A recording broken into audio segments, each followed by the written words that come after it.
Hi everyone, my name is Carl Miguel Acusi from BSCE 1.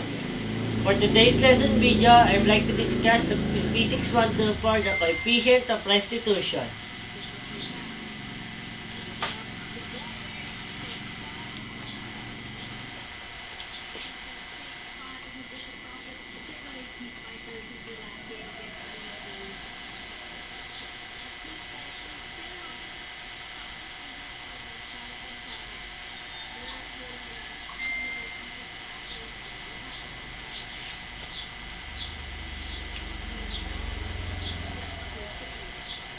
When we say coefficient of restitution, it defines the ratio between the relative velocity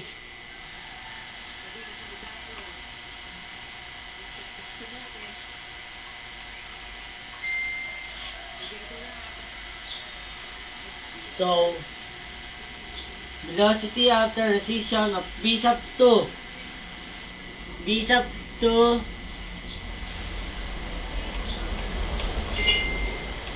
b2 in prime and b1 prime. So, after the collision between the two bodies of their relative velocity approach of b sub 1 minus b sub 2. So, may equation tayo dyan na E is equals to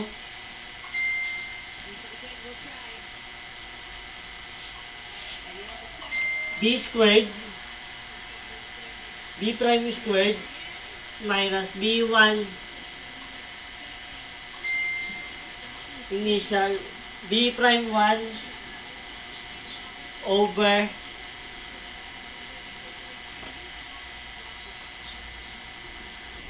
b1 minus b sub 2. So, sabi nga dito sa coefficient of restitution, the values of E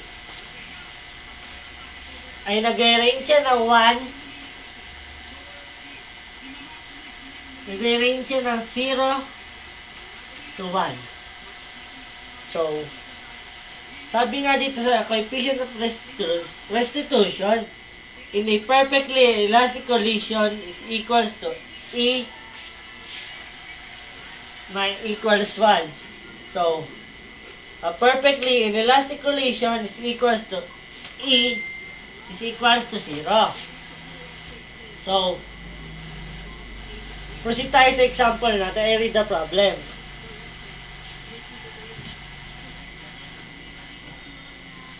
A ball dropped on a floor from a height of 15 meter bounces back to a height of 0.85 meter. What is the coefficient of restitution? So, hinahanap sa example natin ay yung coefficient of restitution. So,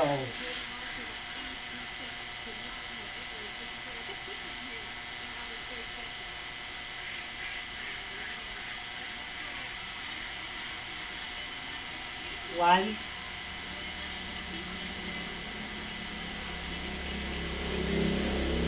positive. So,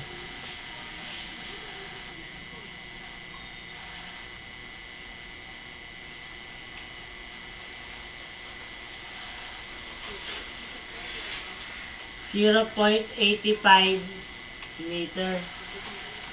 So,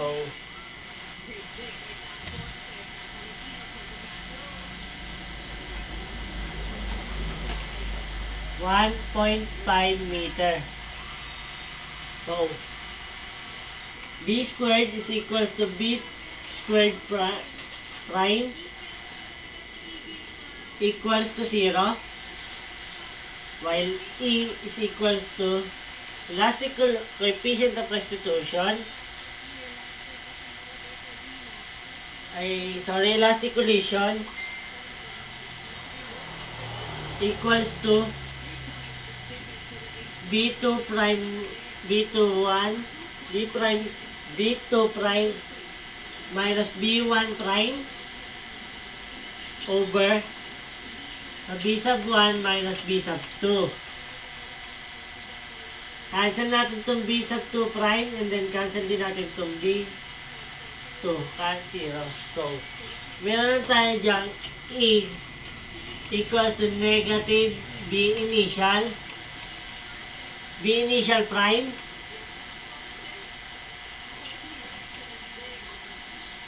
over B1. So, E is equals to negative square root of 2 G8 over the square root of 2 G8. Cancel.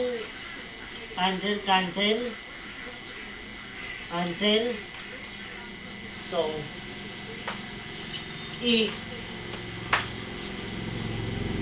equals to square root of H1 over square root of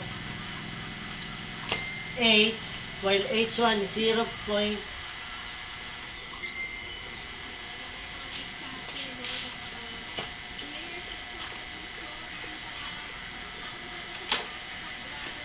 E is equals to square root of H1 over square root of 8, while H1 is 0.85 meter.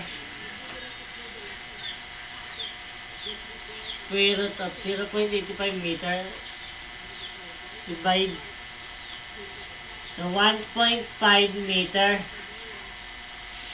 So, elastic collision natin dyan is meron tayo 0.753 by calculation. So,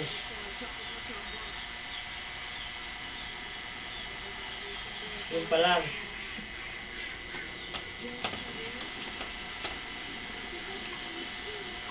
So, baka magtaka kaya pa natin nakuha to. So, wait lang. I-derive lang natin yung formula na yan.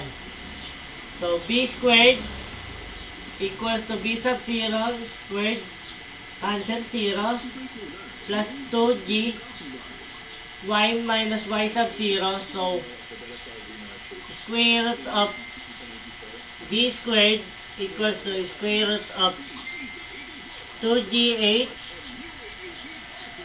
minus B initial equals to square root of 2G8